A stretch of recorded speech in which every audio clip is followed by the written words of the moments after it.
Veterinary pharmacist का क्या होगा। नमस्कार, आप देख रहे हैं दिव्य हिमाचल टीवी। मैं वंशिता शर्मा एक बार फिर हाजिर हूं आप सभी के सामने हिमाचल आज का मुद्दा लेकर। कॉन्ट्रैक्ट से रेगुलर होने की बात देख रहे वेटनरी फार्मासिस्टों को लेकर बड़ी अपडेट है। अभी तक 3 साल का कार्यकाल पूरा कर चुके 500 से ज्यादा इन कर्मचारियों को सरकार नियमित नहीं कर पाई है। कहा जा रहा है कि अभी इसमें पेंच फंस गया है। कहां लटका है इनका मामला, हम पहाड़ी में इसी पर चर्चा कर रहे हैं अनिल अग्निहोत्री और राजेश शर्मा। जी, सेगमेंट में बात करेंगे हम उन युवाओं के बारे में या उन व्यक्तियों के बारे में, हम ये भी कहें जो या तो सरकारी सेवा में है या सरकारी सेवा किसी न किसी प्रकार से वो सरकार के सेवाओं से जुड़े हुए हैं या फिर वो सेवा में है पर कर्मचारी नहीं गिने जा रहे। जी राजेश, बिल्कुल यही बात मैं कहना चाह रहा हूं। और या फिर वो लोग जो कि बेरोजगार है, अभी हाईली क्वालिफाइड है लेकिन नौकरी के इंतजार है। राजेश, सबसे पहले तो हम उन लोगों को ले लेते हैं जो पहली कैटेगरी हमने बताई।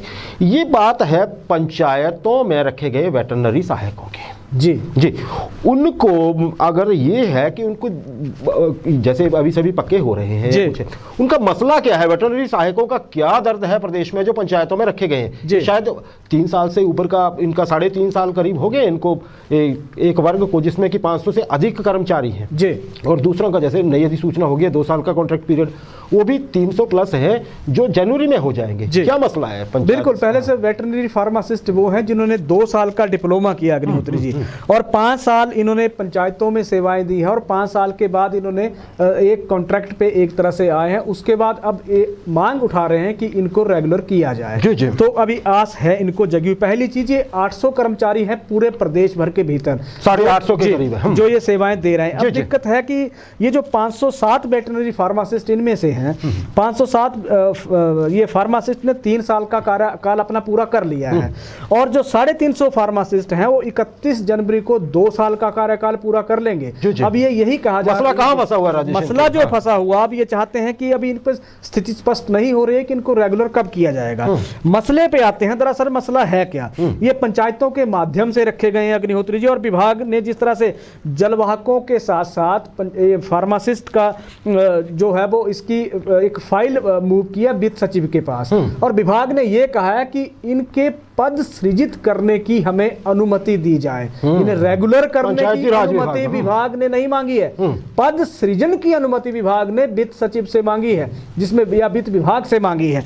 अब दिक्कत ये हो गई है कि वहां से परमिशन क्योंकि अभी आई नहीं है, क्योंकि जिस तरह के अभी नया पे स्केल हिमाचल में लागू हो रहा है, वित्त विभाग वहां बहुत बिजी है जी। इसके बाद में अगर पुरानी पेंशन बहाल हो जाती है तो मसला फिर और ज्यादा पेचीदा होने वाला है, क्योंकि ये मसला लटकता जाएगा इनका। इसीलिए ये कर्मचारी भी बेचैन हो उठे हैं कि हमारा होगा क्या। लेकिन बड़ी बात यह है कि जब ये रखे गए थे तो इन्हें बिना पद सृजन के रखा गया था, इन्हें एक तरह से एडजस्ट किया गया था। जिन पदों को सृजित करने की अब विभाग से परमिशन मांग रहा है। और इस मसले में ये बहुत समय से हम ये ध्यान दें, हिमाचल जैसे हम बोलते हैं गांव में बसता है, और गांव में पशुपालन भी हमारा बिल्कुल और सरकार उस पर ध्यान भी बहुत दे रही है। तो इन जो वेटरनरी सहायक पंचायतों में रखे, इनका बहुत बड़ा योगदान है हिमाचल की तरक्की में, और इनकी मांग भी बहुत जायज मानी जा रही है समाज में, और इसलिए इस मांग को मुखरता से उठाया जा रहा है। और ये उम्मीद जताई जा रही है, विशेषज्ञ भी ये जताई जा रही है उम्मीद कि वित्त जो विभाग है उससे एक बहुत बड़ा एक प्रेशर है कि इनका जल्दी किया जाए, क्योंकि ये बनता है, अदरवाइज आप ग्रामीण विकास के दावे नहीं कर पाएंगे, सरकार नहीं कर पाएगी, घिरेगी इलेक्शन से आके, जल्दी इनके पक्ष में फैसला नहीं होता है। राजेश, हम दूसरे सेगमेंट की ओर चलते हैं, पढ़े लिखे प्रश्न की ओर। जी, आपने सही कहा। दूसरा प्रश्न है मेरा, पढ़े लिखे एक और युवा है जी, वो है जिन्होंने या तो डिप्लोमा या डिग्री कर रखी है सिविल इंजीनियरिंग में। बिल्कुल। वो लोग बड़े समय से मांग उठा रहे हैं कि जी आप हमें सरकार जो है पद सृजित नहीं कर रही है, जबकि विभिन्न विभागों में खासकर पीडब्ल्यूडी में राजेश बहुत जरूरत होती है सिविल इंजीनियर। बिल्कुल, हम अपनी सड़कों की हालत देखते हैं, कुछ भी देखते हैं, वहां लगता है कि यहाँ कुछ तो होना चाहिए। राजेश, 12 पद अभी पीछे निकाले हैं सरकार ने वन विभाग में, वो भी तो पीडब्ल्यूडी में क्यों नहीं, और क्या स्थिति है, क्या पद खाली ही नहीं है क्या इनके लिए? बिल्कुल, देखिए लगातार मामला सुर्खियों में रहा है। हम पहले भी इस मामले पे डिस्कस कर चुके हैं, जिस तरह की परिस्थितियां संडे स्पेशल में किया था, संडे स्पेशल में किया था। 2018 के बाद अगर मान लेते हैं कि इनकी बड़ी भर्ती नहीं हुई है, और जिस तरह की भर्तियां हुई थी उसके बाद जिस तरह से मामला वो लटकता गया, कोर्ट कचहरियों के चक्कर होते रहे, वो उसमें तो ये हुआ कि चीजें फंस गई। अब हुआ क्या, अभी 2 दिसंबर को 10 जो पदों का रिजल्ट आया, उसके बाद भी अगर इनके हाथ खाली हैं तो बहुत बड़ा सवाल एक पैदा हो रहा है। क्योंकि अगर कॉलेजेस की बात कर लेते हैं तो आप देख लीजिए,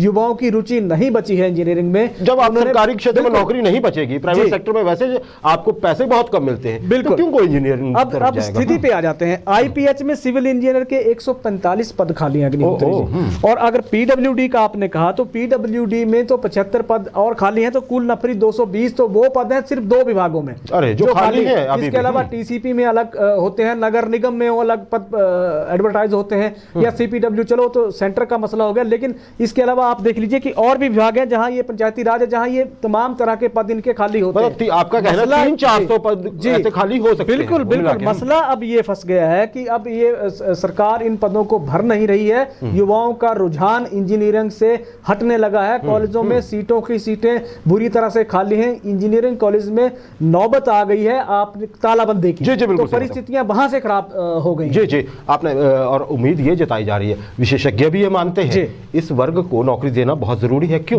क्योंकि ये फ्रेश माइंड निकले हैं, जिनके अंदर एंथुसियाज्म है, अच्छे इंस्टीट्यूट से पढ़ के आए हैं, टेस्ट देने को तैयार है, ये नौकरी चाहते हैं, सरकार को जरूरत है, तो देर क्यों?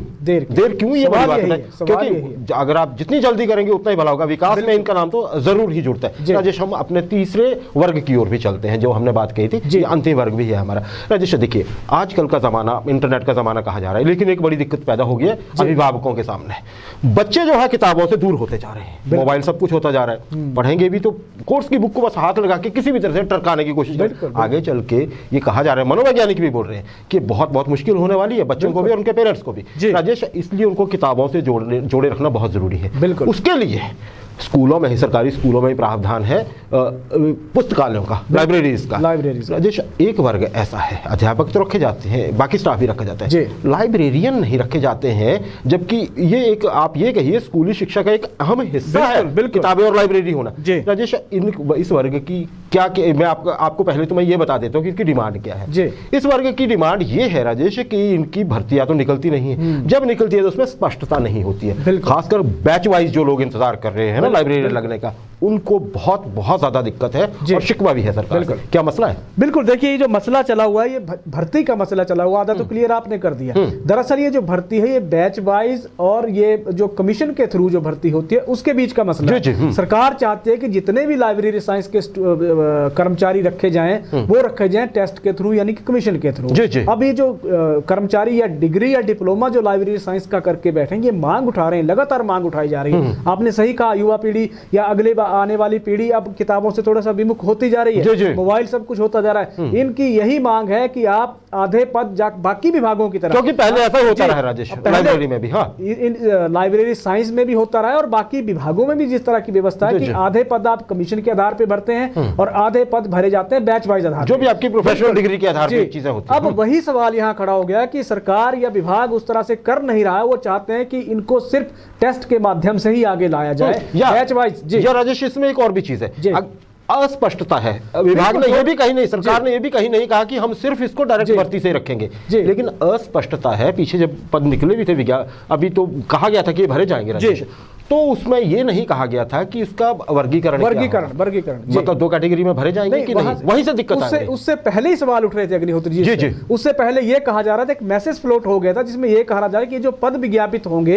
ये पद कमीशन के माध्यम से भरे जाएंगे। तो वहां से यह मांग उठी थी कि आप आधे इन पदों की क्लासिफिकेशन करके आधे पद बैच वाइज भरिए, आधे पद आप लिखित परीक्षा के आधार पर भरिए, कमीशन के आधार पर भरिए, ताकि जो बैच लंबे अरसे से जो अभ्यर्थी इंतजार कर रहे हैं उन्हें भी तो नौकरी का मौका मिल सके। राजेश, फिर अगर ये तर्क है, फिर तो आपको टीचिंग लाइन में भी ये बंद कर देना चाहिए, और हर कहीं फिर तो आप बंद करिए सबका आप बैच वाइज भर्ती बंद कर दीजिए, अच्छी बात। बिल्कुल, लेकिन अगर आप सिलेक्टिव अप्रोच पे जाएंगे तो मुश्किल, लाइब्रेरी का नहीं हम भरेंगे, उनका ये दिक्कत होगी। राजेश, हमारा तीसरा सेगमेंट था, उम्मीद है सरकार इन सभी वर्गों की